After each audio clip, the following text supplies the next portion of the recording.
Zazakely sy ny kirihitra. Nisy Israelita maro tany Ejipta. Natahotra ilay farao vaovao fa ho lasa mahery loatra izy ireo.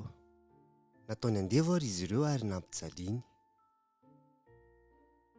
Nasain'ny farao ho vonoina avokoa ny zanakalahin'ny Israelita rehetra.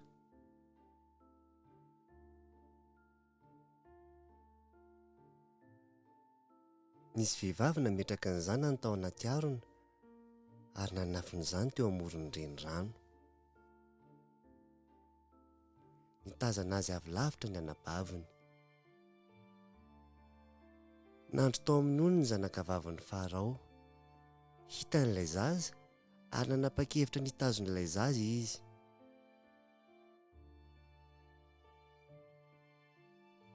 Nanoro-hevitra ny anabavin'ilay zaza mba hikarakara azy io. Nantsoiny ny zanakavavin'ny farao hoe Mosesy ilay zaza. Nialehibe Mosesy. Indray andro nahita Ejiptianina nikapoka Israelita izy. Novonoiny Mosesy ilay Ejiptianina ka nandositra nakany Mediany izy. Ary naleo ny asa toy ny mpiandrondro nandritry ny 70 taona. Niandrondro teo an-tendrombohitra Horeby Mosesy.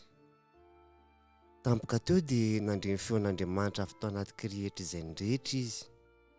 Mijaly ny oloko ry Mosesy, nividy anao aho hanafaka azy. Tsy vitako izany, hoy Mosesy.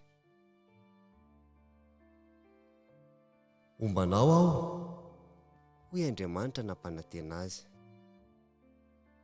atsipazo amin'ny tany ny tehinao. Natsipo Mosesy tamin'ny tany ilay tena ka nivadika homena rana. Rehefa nondraisin'i Mosesy nefa ilay izy dia niverina ho tehiny indray. Ataovy ao anaty akanjo ny tananao, hoy indray Andriamanitra taminy. Dia natao Mosesy izany.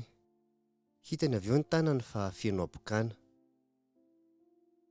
Dia naveriny indray izany ka sitrana ny tanany.